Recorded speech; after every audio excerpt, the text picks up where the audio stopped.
right, welcome back. Again, my name is Mike Brown. We're going to talk about special purpose frameworks, which is a fairly vague term. What does that mean anyway?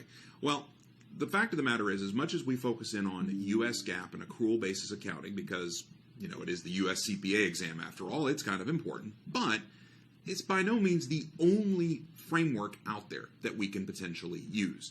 And so we have to acknowledge that, even as a U.S. GAAP, U.S. CPA exam, that's true. In fact, there are companies, certainly in the United States, who report in the United States, who don't use accrual basis U.S. GAAP. We collectively refer to those as special purpose frameworks. And we're going to give an overview, kind of rapid fire here.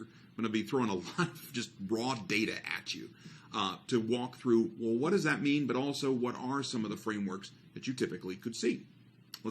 All right, so the first question is, well, can I just dream up a special purpose framework? If you say that can be anything that's not U.S. GAAP, okay. No. One of the qualities of a special purpose framework is it has to have widespread understanding and support. I've always looked at that as, no, this is not a one-off. There's more than one, and probably a fair bit more than one, who understand what this framework means. When you say, I'm using the XYZ framework, they go, oh yeah, I know what that is. They also go by another name, and frankly, you may hear this more commonly. It's OCBOA, O-C-B-O-A, OCBOA, which stands for Other Comprehensive Basis of Accounting. I like that name because GAAP is the primary comprehensive basis of accounting here, but there are others. So what are some typical OCBOA presentations?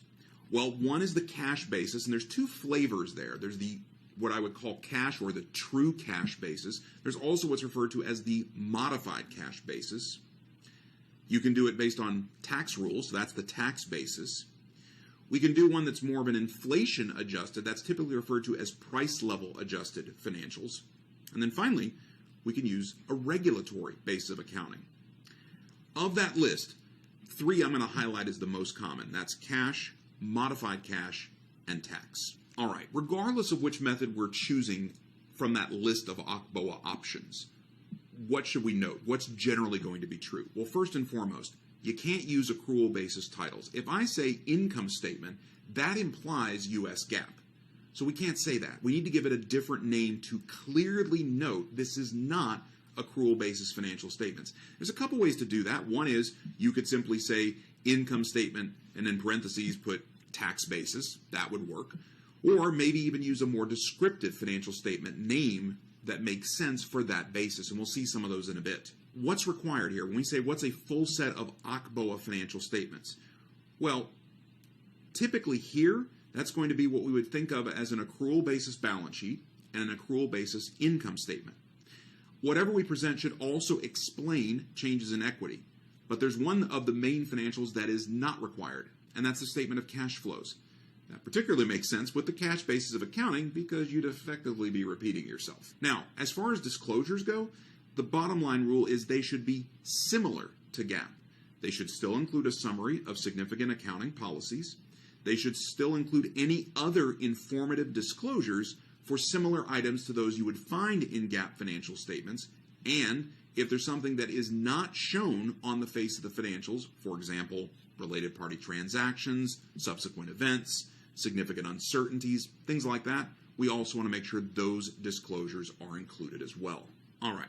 Now we're going to dive a little bit deeper into some of the specific bases of accounting, and we're going to start with both cash and modified cash. Obviously, since they're both cash-based, it makes sense to talk about them together. I'll start generally, and then we'll elaborate on, well, what's the difference between the two. Now, why would companies want to use this? What's the advantage? Pretty simple. They're simple. They're simple to prepare, and they're very easy to understand. To a non-accountant, accrual basis could seem a bit more complicated, but cash is cash. Everyone gets that. Everyone understands spending cash and receiving cash. Now, that said, it is not well suited to entities that have more complex operations. We wouldn't recommend it there. All right. How does cash basis or true cash, how does that work? Simple. What are revenues? They equal, we got cash. Receipt of cash. What are expenses?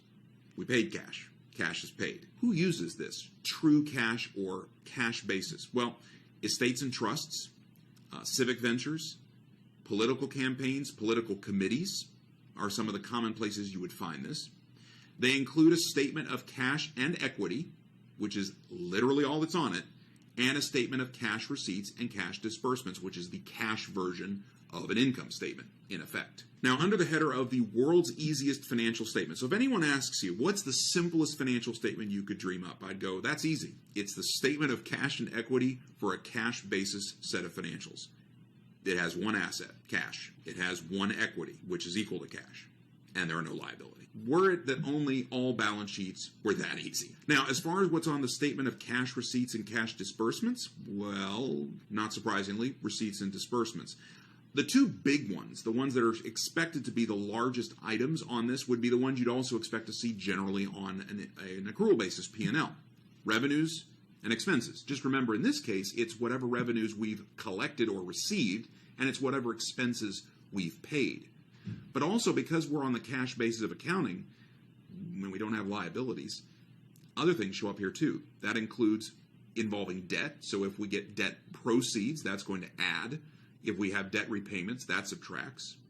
We could also have capital expenditures. So if we sell assets, that's going to add. If we disperse disperse money to purchase assets, that will subtract. And one other one to consider is dividends. Dividends here is a cash disbursement. Again, once you take all the accrual accounts off the table, it simplifies where things have to go.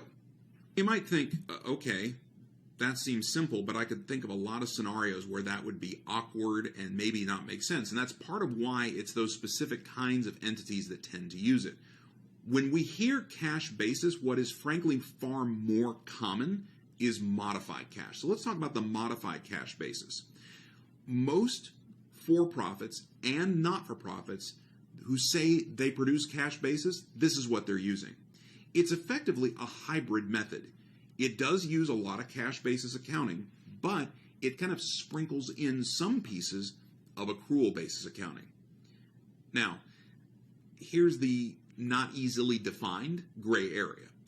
Whatever those modifications are where we're sprinkling in accrual basis, they should not be so extensive that they actually turn them into accrual basis financial statements. That is not the idea. So you might then ask, okay, Mike, what would differentiate? What would I expect to see perhaps in a modified cash set of financial statements? Well, here are some typical additions. One is they will put fixed assets on the books, meaning they show those as capital assets and they will depreciate them. They will accrue for income taxes. They will record borrowings, long-term, short-term, and record interest expense. They will capitalize inventory and show that on their balance sheet, and they will even deal with investments, should they have them, at fair value, and they will recognize unrealized holding gains and losses. So it is kind of a cherry picking of certain rules from the accrual basis of accounting. So when we talk about modified cash basis financials, what are the statements we would expect to see? Well, we're going to see the same pair in a sense, right? Cash had two. It had a statement of cash and equity. Here, since we could have now other assets, we could also have liabilities.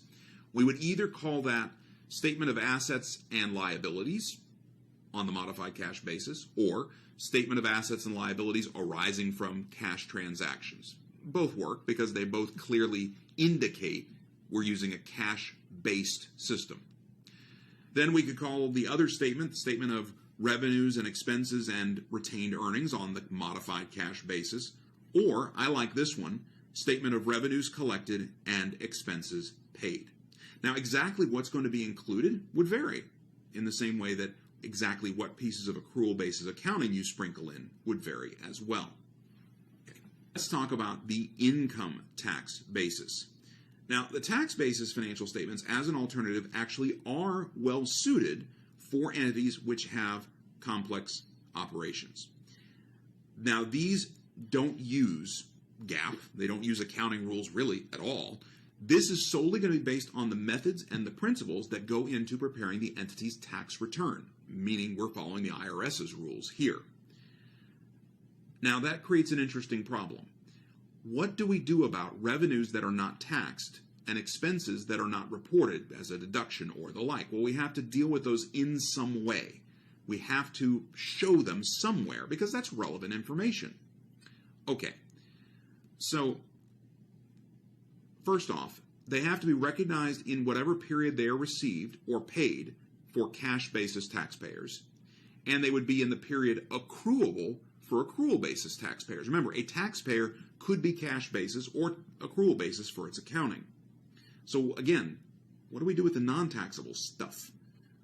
We actually have choices. One is we can show them as separate line items in the statement of revenues and expenses, kind of showing the best of both worlds, right? We're saying, okay, yeah, this is part of our revenues, but note this is separate because it's not taxable. Or we could do them as more of a reconciliation at the bottom. So we could say, yep, here's net income on the tax basis. Now we're going to add and subtract those non-taxable revenues and expenses, which effectively would get us to either cash basis or accrual basis net income. Or we could simply avoid putting it on the financial statement itself and move it into a footnote disclosure. And all of those are permissible options. So if we're using the tax basis for presentation purposes, what financial statement titles would we expect to see? Well, either statement of assets and liabilities and equities on the tax basis, or just balance sheet tax basis would work here. For the P&L counterpart, statement of revenues, expenses, and retained earnings, tax basis, or income statement or statement of income, tax basis. I know, not very creative, but it gets the job done. And then what other elements are included would largely depend on what income and deductions appear on that entity's tax return. That not only is going to determine what may appear in the financials themselves, but also would determine what footnotes are going to be required also. All right, so now you have an overview of 3 of the most common OCBOA frameworks or special purpose frameworks. That includes the cash basis, the modified cash basis, and the tax basis.